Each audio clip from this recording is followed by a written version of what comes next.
What's going on, YouTube? Trucking Life here one more time, guys. Guys and gals and gals and guys. Yeah. If you do own a truck, I try to make videos to help people out. Me personally, I've been down this road, so I figure out the experience I got from it that I can help somebody out. And I'm gonna share at least one story in this video to kind of get you guys understanding that I'm not talking fluff. And all to the new subscribers, welcome to the channel. All the old subscribers, welcome back, guys. You know, my videos, for some reason, they don't get as much reach. For whatever reason, some people, I had a subscriber tell me they think I'm shadow banned because I try to talk real stuff on these videos that you could really apply in real life. And I would think that it'll reach more people because it's organic and it's real. It ain't no fluff, ain't no gimmick, you know what I'm saying? But they don't. But it don't matter. I'm gonna say this and I'm gonna get on with the video. I told myself, as long as I'm able to help out one person watch this video and and it helps them out, I'm cool. My job is being done. So that's how I look at it. And as long as you guys keep watching, I keep making videos to help some people out, man. Because everybody shouldn't be jammed up out here if they ain't got to be. Especially because we already went through a lot of the jams of the vet drivers who've been out here for a while. We've been through it already, man. So if you could say something, give somebody else some game, why not? That's just my thoughts on it. I know I heard some comments from a couple people, and I understand what y'all saying. Like, yeah, man, you should be out there more. But hey, man, I can't control it. I'm just gonna do my part, and the rest is out of my hands. You know what I'm saying? But anyway. All right, anyway, if you do have a truck, guys, here's some things that I would say you need to do and understand when you have a truck, how to maintain it. Now, these newer trucks, they may have different ways of going about doing it because they have because my truck that I had was an older truck. So mine was more dinosaur compared to the newer trucks they got now. But it's the same concept. It's the same concept. Like, I don't know if the laws changed or as far as mechanics go. But I know back in the day, because this is back to the rule number one right here, find a good mechanic. Now, the good mechanic, when I say about the rules changing is, you got to find a mechanic. Try to find a mechanic that's an electrical mechanic and a regular mechanic. Because all mechanics are not electrical mechanics. That's the part I don't know if the rules change or not. Because you got some mechanics, they not good with electricals. If you go to a mechanic that don't know nothing about that, your truck can't get fixed by them. Or your truck will be sitting around because they're trying to outsource the work to somebody else to figure out an electrical mechanic come over there and fix it. Real quick, I was in this shop right quick, and I always go to the shop all the time. I had three shops. I had three shops I went to regularly. Then I had 2 extra ones that was just random. I go to them. If all else fails, I would go to them. They was not on the top of the priority list. But this one particular shop I went to was a regular one. I went in there enough, and I would see the same truck in there all the time. I'm like, I asked the guy, say, man, this y'all truck or something? It's always here every time I come in, and it's over a period of months. They're like, no, it ain't our truck, it's a customer truck. I said, what's wrong with it, man? If you don't mind me asking, why is it still sitting here? It's been here a while. He was like, man, it got electrical problems. We're trying to figure out the electrical problems with it. He said, we got one electrical mechanic, but he always on roll call, so by the time he get back, he can get to the truck. Ain't nobody else in here electrical mechanic. He the only one to get to it, but every time we want to get him, put him on it, he got to go on the roll call because he one of our best mechanics. So that's when I found out, oh, it's a difference. I said, oh, y'all don't know electrical mechanic stuff? No.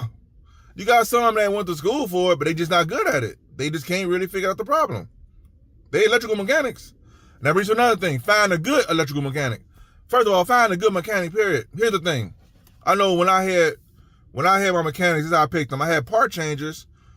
That's a person that you could just give them a piece and, hey, you take this piece and change that piece to this piece. They could do that. But them trying to diagnose or them trying to figure out, if it's some computer or some diagnostic involved, they can't do it. But if it's a drag link or something or a spring hanger, they could do that. Brake chamber, they could do that. They part changers. This is what they do. You want to have one of them on your deck too. At least two part changers. Now, this could be a shop or it could be a mechanic guy. I had a roster, guys. I had 3 shops I went to regularly. I had 2 road guys I dealt with. And I had a tow truck relationship I built. Because you got to build this stuff over time. Because if I break down on this side of town and I'm by a mechanic that's on this side of town that I deal with, I'm gonna go to him versus my mechanic on the other side of town that I deal with too. So when I was running local, real quick, and I'm gonna get back to the things you need to do. When I was running local, what I did was I found out in different areas I go to a lot, whether it's suburbs or city. I would ask questions about where's the good mechanics that are around here, and I'll call to ask them. So if worst case scenario, if I break down anywhere in that vicinity, I'm gonna call them, because trying to get your guy to come from way over there to over here, they'll come sometimes, but it'll cost you a lot and also be more time wasting, time consuming. There's been times I done broke down by a shop that was by that side of town where I was at, and I just left the truck there and I just Ubered home and came back and get the truck. Cause I dealt with that mechanic. You know what I'm saying? But anyway, that's a little side nugget for those who want to know how to survive in this game. You got to build relationships with these good shops. So have at least 1 to 2 part changes you go to. Nothing major, just have them switch out a leaf spring or do some brakes or something like that. That's all they good at. They're good at changing parts. Don't send them in there for no freaking engine work or no diagnosis. You gonna come out with a messed up truck. And they gonna look at scratching your head like, I thought it was good. I bet it was. But anyway, I digress. And have a real good shop that you deal with. They do all work. Engine work, they really got good work. And also too, this brings to another point. You want to find shops that's really good but have a fast turnaround time. Because sometimes the shops that's real good, they so backed up that it's hard to get in there. And when you do get in there, your truck will be sitting in the yard until they're able to get to it. Maybe sitting there a week, maybe sitting there 2 weeks, because the shop is so good. And they got everybody go to them, so that they got a line. That's why I would recommend have 2 good shops. I had 2 to 3 at all times. Even when I was running regional, I built up some good shops along the route. Cause you got to figure out, like, if you're going that way a lot, find out where the good shops at along that route. You talk to drivers and truck stops around there. Hey man, what's a good shop around in this area, man? Do you come to this area a lot? Like, oh yeah, man, so and so truck repairs down the street. They about 2 miles down the road from here. They pretty good. Man, everybody, we break down around here, we go there. And I used to do that along the route. I'll stop at a random truck stop along the route and just ask. I go to the truck stop for some fuel or something. While I'm there, I see other guys, like them grain haulers. Them guys usually local around the area where they at. So I ask them, hey man, what's a good shop around here, man? Sometimes they got shops you can go to. Sometimes they got shops they can refer you to. That's what I used to do. So there's some things that you could do, how to maintain your truck without going broke, and also how to secure you a good team. You're gonna need a good team if you got a truck. If you don't have a good team, you're gonna be screwed, big time in the worst way. You're gonna end up going on Billy Bob shops where they got 2 first names. Billy Bob, that's their first and last name, but it's 2 first names. They go, you coming out? I don't know what's going on with my truck. I don't know what's going on with it. You're like, you don't know what's going on with it, huh? You don't know? Hey, Sally Sue, we got one. That's all you gonna hear. Your truck still be jacked up. Because they only get 1 truck to come through there probably every 2 months. And they got to make their money up for that time they lost, and you're it. And your truck still be messed up. Don't be that guy or that girl. Another thing, too, I ain't going to make this video too long, guys. Another thing, too, well, when you got a truck, guys, you got to factor in what's important and what's not important to get fixed at that time. Your money may be funny at times. I know I get comments. I can't count the comments that I get that people are like, man, you reckless, or you irresponsible. You supposed to have money put to the side for the truck. That lets me know that person or these people, because it be multiples, they don't deal in reality. Reality is, I don't care how perfect your plan is, how good you want to say that I'm going to do this and nothing's going to happen. I live in a fantasy world. Your stuff is going to fall apart at one point. I don't care how perfect your plan is. But anyway, I digress. So anyway, you might have some hard times coming along, so you might not be able to get everything fixed at once. In any business, you're gonna have droughts, you're gonna have dry seasons, it's gonna be like, I'm gonna do a video on like you killing what you eat. If you don't eat nothing, you don't kill nothing, you don't eat nothing. But same thing with the money wise. Your money may be there, you may be living high really good, man, for like a certain period. Then there might be a drought. Everything ebbs and flows. So you may have a drought and have breakdowns in the same drought. And you got a long laundry list of things you got to get fixed on that truck, because there's always something wrong with a truck. Listen, I'm going to say it again for the people that's living in this fantasy world. It's always going to be something wrong with the truck. I had my truck 11 years, almost 12 years. Every year, every month, something was wrong with it. Now, the problems that some may be wrong with it may be worth fixing at the moment or may not be worth fixing at the moment, but it's always going to be something. I don't care if it's a light that don't work or a light that's flickering or a door handle that won't stick or something. It's always going to be something. Now, the very degrees of what's wrong, that varies. You may go a couple months with nothing's wrong that'll shut you down or put you out of service, but I guarantee you, if you can look over that truck good enough, you'll find something wrong.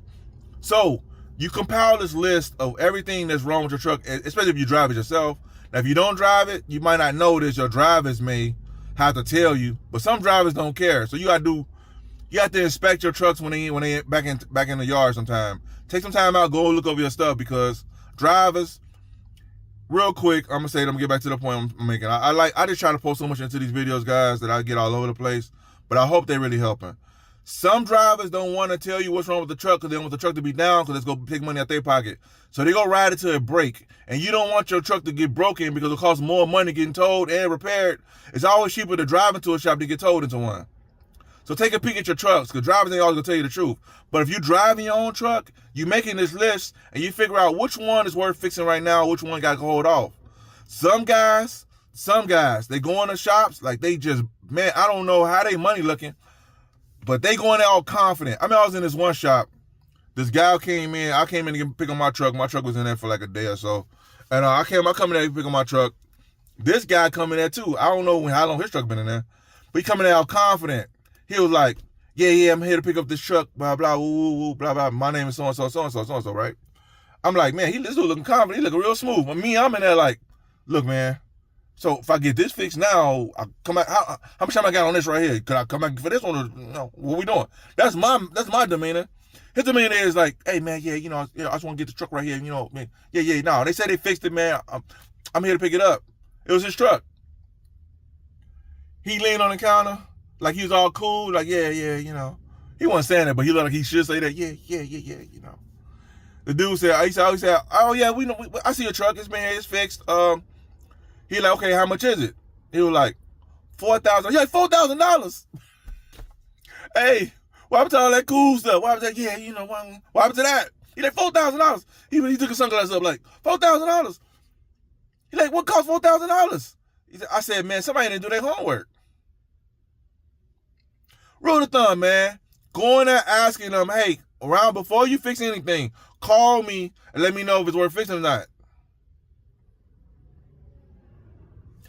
But anyway, like I say, guys, find out what's important to fix right now and then compile a list and then get it fixed a little bit at a time.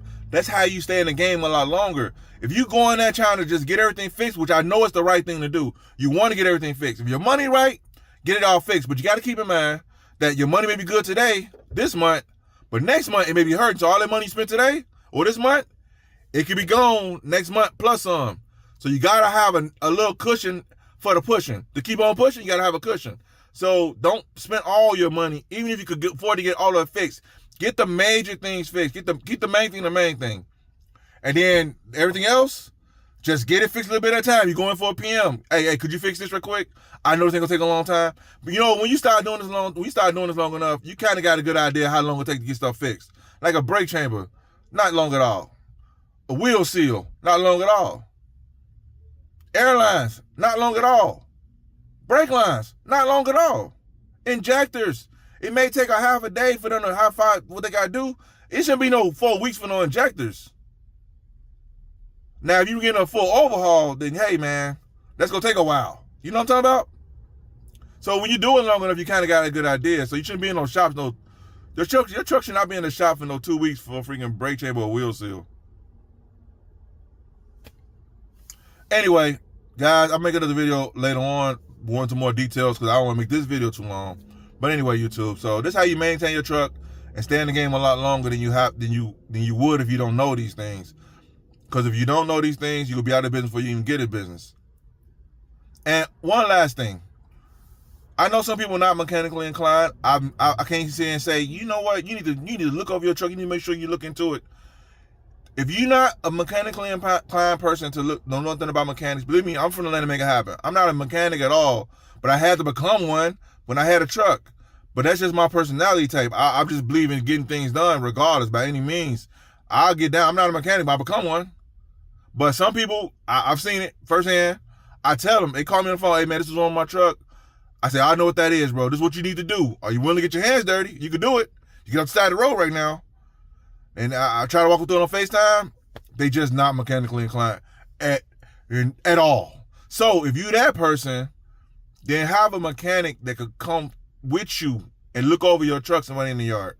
If you can't do it yourself, have a mechanic that is able to do it. Pay him a couple $. Hey man, come with me for a day. I need to look over these trucks.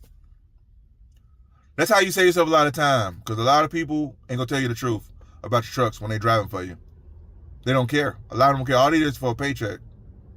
And if it's your truck and you're not mechanically inclined, run it by one of your shops you good with when you want some home time and say, man, look over the truck, man. Let me know what's going on with it, because I don't know. Even though we get trained on how to do pre-trips, be honest with you, that's good to know. It's book knowledge, but it's better to know when you actually in the field, because you experiencing it firsthand. But anyway, all right, YouTube. Hope this video was helpful. Give you a little understanding what's going on here. I'll see you guys next video. Peace.